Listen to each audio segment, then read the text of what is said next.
Yeah, I think that's a new account. Yeah, let's go ahead and play, see what that's like. Or offer to play. Accepted. Okay, let's say hello. And then let's, oh, I get to go first. Let's start with the pushing the pawn in front of the bishop. Let's zoom in on the board. So let's go ahead and close the diagonal. See how he wants to play. Oh, he's playing the same thing as me. Let's push the rook pawn, see if he does that too. I want to see how he defends the square in front of his bishop. Looks like he's going to do that too.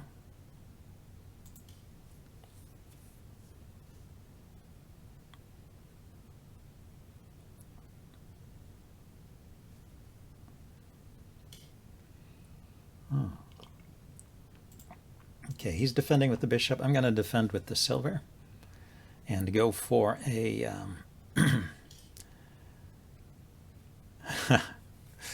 okay, maybe not.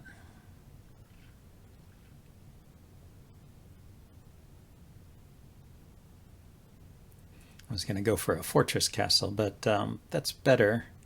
A fortress castle is better played when it's your opponent is playing a static rook setup. So he's playing a fourth rook setup, so he's probably going to go for a Mino castle.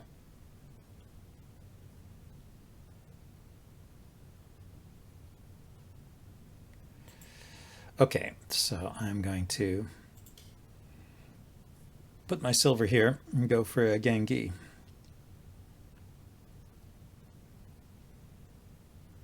A snow roof castle. Yagura is the other name of the fortress castle.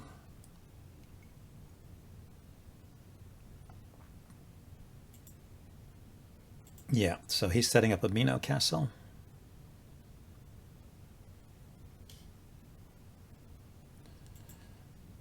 Okay, he's going to maneuver his king around, I guess, behind the silver and then in front.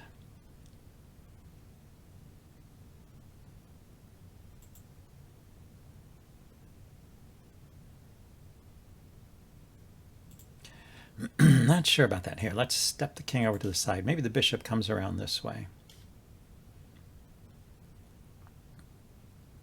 To get to this file to look at, see if the king ends up here. Trouble keeping track of the diagonals here. Yeah, so maybe I want my bishop here. Let's push this pawn forward.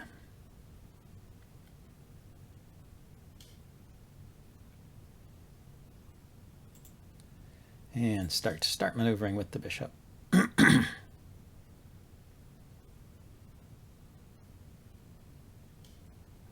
Aha, he's pushed his pawn in front of the king forward. Interesting. So maybe he's just going to leave the king there. He's not going to go all the way to the corner. Still, this looks like a good diagonal, right? Looking at his lance, it's a nice open diagonal all the way through.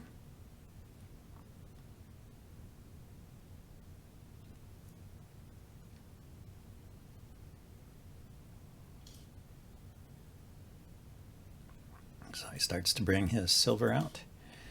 Let's see what he does here. I could just take the lance and promote. I think I'd be safe there. I don't think I'm getting trapped.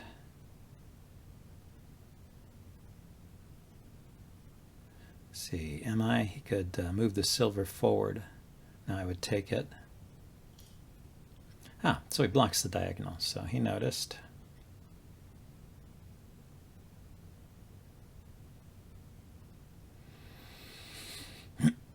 Okay.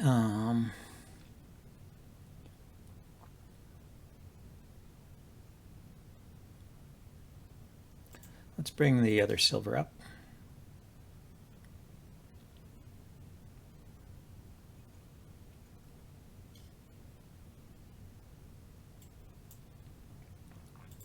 I guess this is the file that his rook is behind. So I push here, he takes, I take with the bishop. He can move the silver with an attack on my bishop. I can drop back. But am I helping him by opening this up?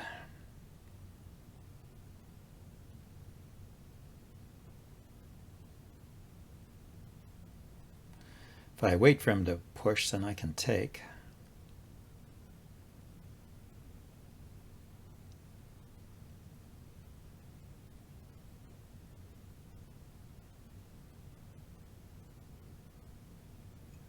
I think I will wait.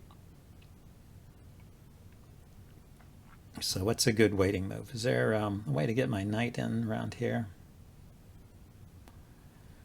Do something over there, or should I just push a rook file, a lance, push a lance pawn forward? It's kind of your basic waiting move.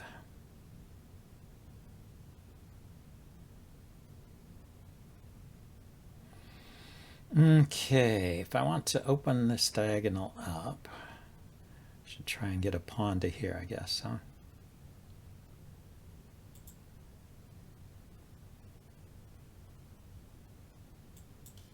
If he takes it, I'll take his lance.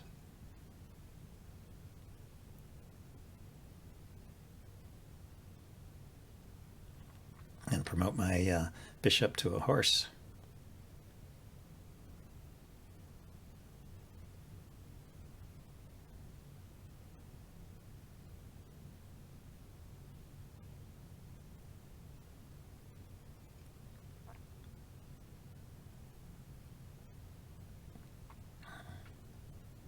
So I never actually completed. So he's going to move his lance, huh? He's thinking about it anyway. So I was going to push this all the way forward. He takes, I take.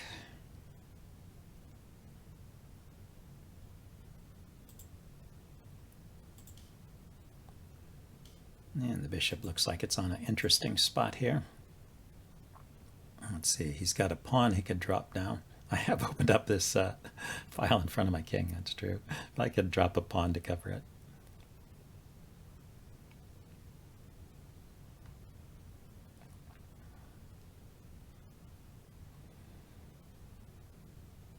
And let's see, this pawn is defended by the knight.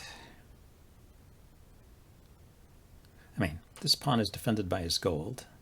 He moved the silver forward, so now it's defended by the gold and the silver. Plus maybe he's thinking of pushing these pawns forward, huh?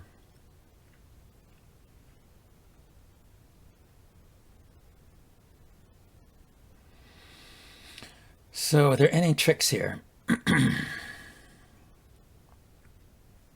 still a bit stymied on how to get this going. I think I need to bring a silver in. If I bring the silver up, it'll block the backward retreat of the bishop. So maybe on the bishop will have to go back to this side if it gets attacked. But let's go ahead and take the chance.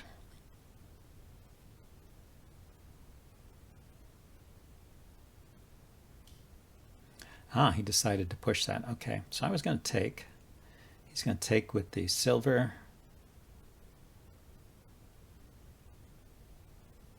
I could drop a pawn and then he has to go back.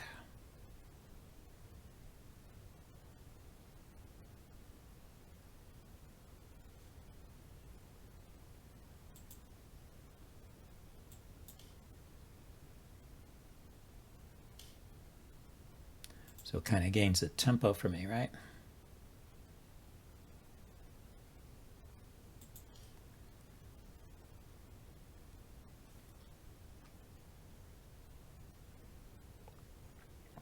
And then I can move my silver up here in front of the rook. Typical climbing silver formation. Oh, he's not going to defend. Oh, I see. I overlooked the fact that he could take my lance. Yep, did that. I did that. So, when he brought the silver forward, okay. But he gave up a silver for that, so let's take this. Or should I defend my knight?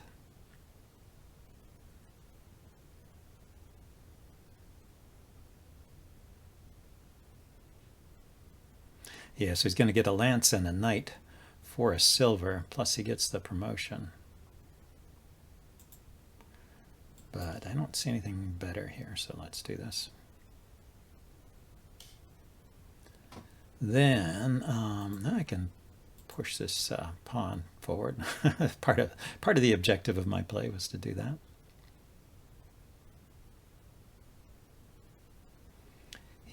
What can he do? He can drop a knight here. Maybe that's dangerous.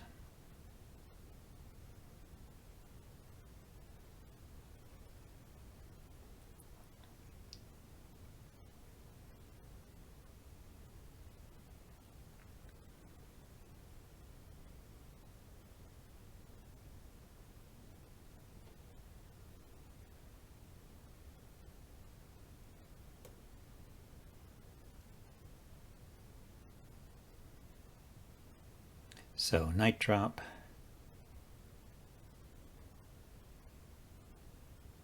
I could actually move the king up, huh? But then knight is controlling this square and the horse could come over. Yeah, that didn't work.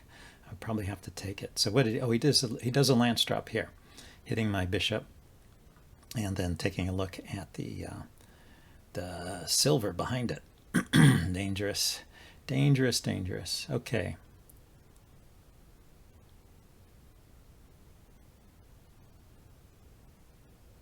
What can I do with my bishop? Anything? I can drop a pawn, I guess, here. Drop a pawn, but the lance will take it.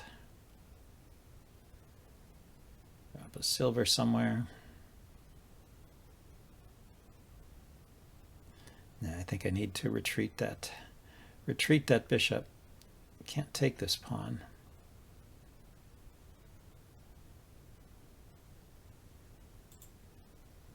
Drop back this way and cover the square where he might want to drop a knight. So he gets his silver back, so he's a piece up because he got a knight and a lance for a silver, and now he's giving up a lance to get a silver. So he won a knight, basically. If he just cashes out here, he might be looking for something stronger.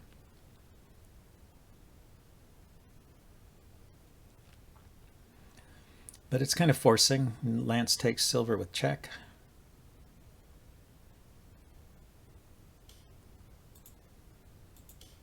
And then he's got a silver he can drop as well as a gold. I mean, silver as well as a knight. It's two pieces he can drop there.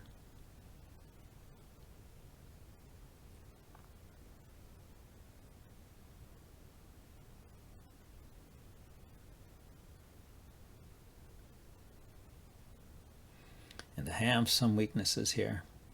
Threatening to push forward and promote here, so, but it's kind of slow. His attack is quicker. If he can start dropping pieces supported by his horse here.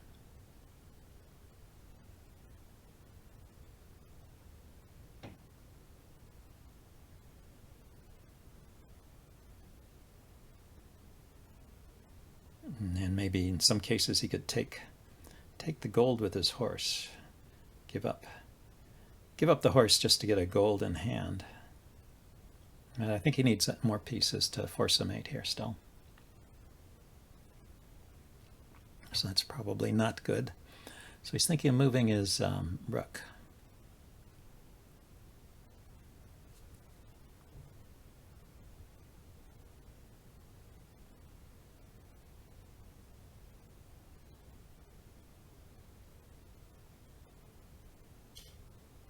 Goes there. Okay, so I've got a silver I can drop, a lance I can drop, or I can take this pawn here and promote, which, unless I see, the silver drop here is good, but it's not supported. I would need a bishop supporting it or something, or a pawn.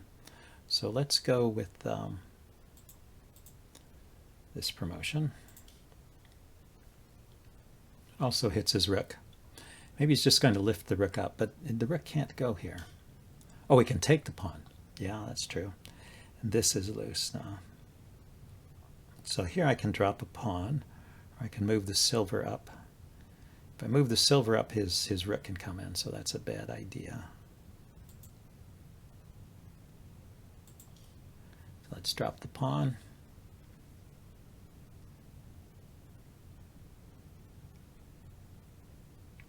Maybe dropping a silver would have been stronger. Control these squares and these squares. Limits where his rook can go. But his rook is actually limited where it can go anyway. It can't go here or here. It could go back one square. Yeah, now that I don't have a pawn there. And then maybe swing over to this file. That's probably what he's thinking. But my bishop is covering that square at the moment. Let's proceed with my attack here.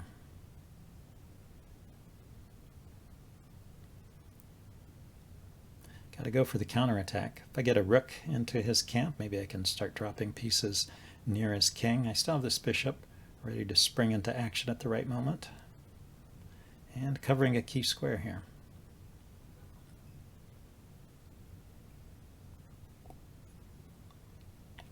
Because I'm pretty sure he'd like to get the... Oh, there's not a lance there. I was thinking he might get a battery here. He gave up the lance. Okay, he's looking for a knight drop, it looks like. Where can the knight go? There, okay, hitting my gold. And if I move the gold, then he can actually come in here anyway. Depending on where I put it.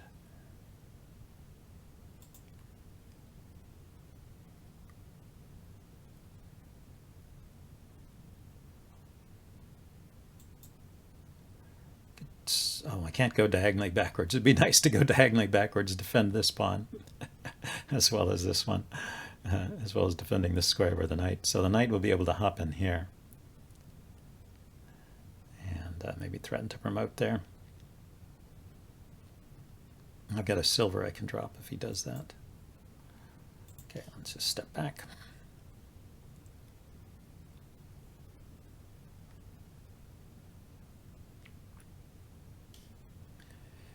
Yeah, so I thought a silver drop here, but he can trade, huh? Yeah, he promoted. Okay, so he's attacking this side, he's attacking this side. And yeah, so a lance drop will not do. I have to drop a silver there to defend things here. Or so I think.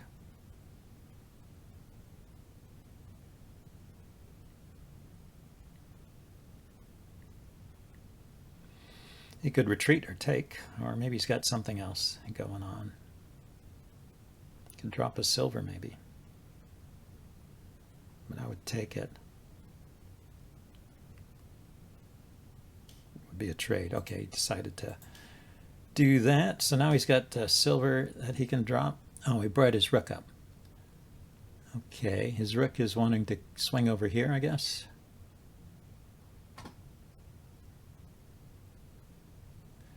Silver covers these squares, the rook covers this square, so he's not coming forward. What should I take? Should I take the lance or the knight? Not sure. Ah, his plan was to drop a silver there. Ah, okay. Yeah, I was saying he couldn't move his rook there, but when he drops a silver there, and I takes back with the rook. And promotes it. And then after that, I'll be in check and my rook will be hanging. So this will be resignable at this point. I think I'm going to play on, see if he takes my rook or see if he has something stronger. But I'm going to, well, how about if I put the lance here instead of the knight?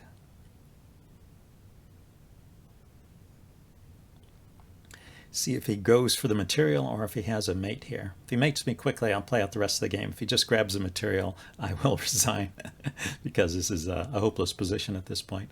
I'm just kind of curious to see how he's going to play it.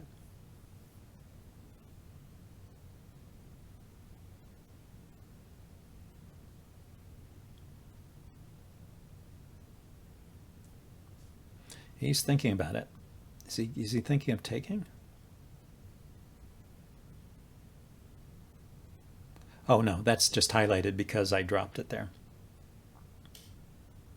Yeah, he just took the knight. Okay, so I'm going to go ahead and, I mean, he just took my rook. So yeah, I'm just down overwhelming amounts of material. So here, let's go back to the full screen view. So the resign button is up over here.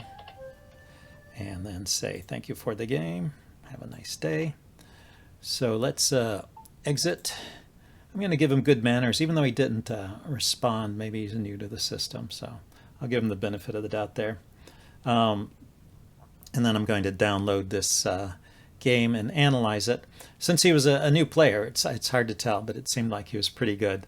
A lot of times when you run into these 9Qs, sometimes they're really weak and sometimes they're really strong. So we'll analyze it afterwards and see if we can figure out which category he fits into.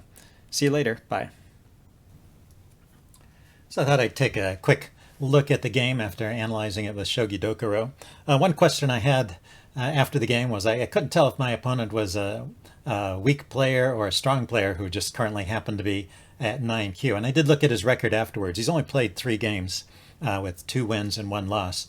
But well, looking at the kinds of mistakes he made, it seems like he's really pretty comparable to me. So his rating is probably reasonably accurate. Anyway, let's go through the game. It seems like I got through the opening okay here. Although I did feel a bit confused at times. It seems like whatever I did, at least it wasn't giving the game away, keeping me in the game.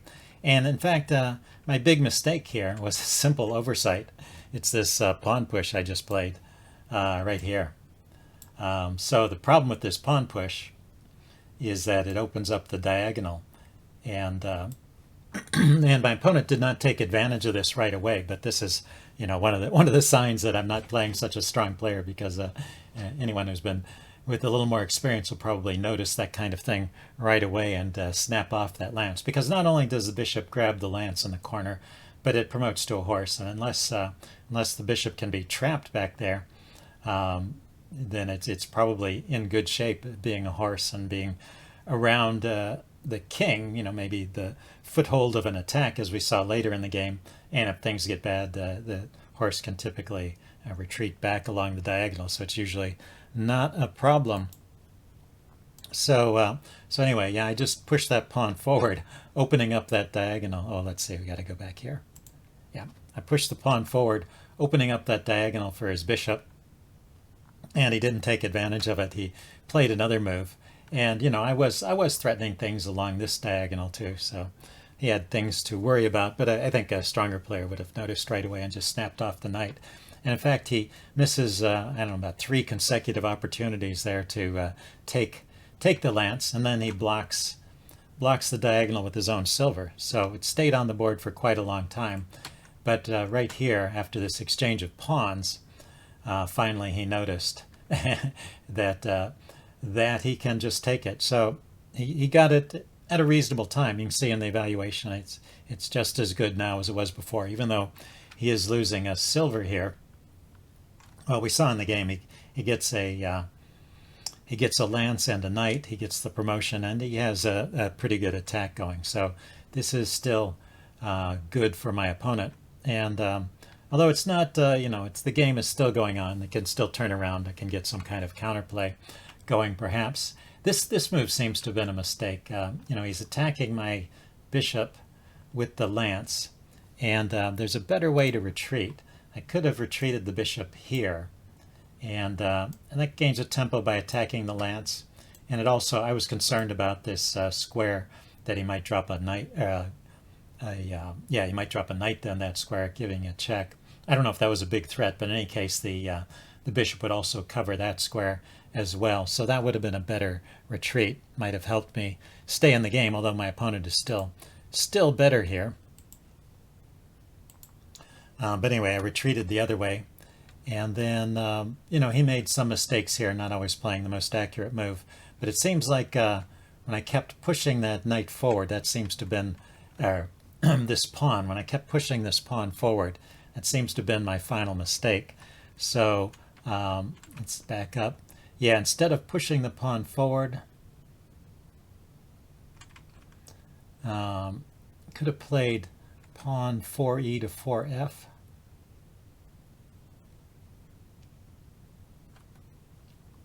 That would be this pawn, bringing it forward. Let's see. Well, there was something. I pushed forward. Oh, and instead of that, I should have dropped my silver to 5s. That was the thing I wanted to get to. So we back up. It's my turn here, and I have a silver in hand, and I can drop the silver on the 5f square. So that's this square. Let's mark that here. The 5f square. And the reason for that is that we'll see on the very next move, when I play, I push the pawn forward instead, or the promoted pawn, the token, to try and gain some material over here. He drops his knight here. And so this knight drop was a strong move. And if I had had a silver on that square, it wouldn't have been possible. So dropping a silver to the 5f square would have been the best move there. But anyway, that would have required me to have been aware of the threat. And yeah, I wasn't aware that this was such a strong move. And anyway, after he gets that knight drop in, then it's all over and I'm never really back in the game.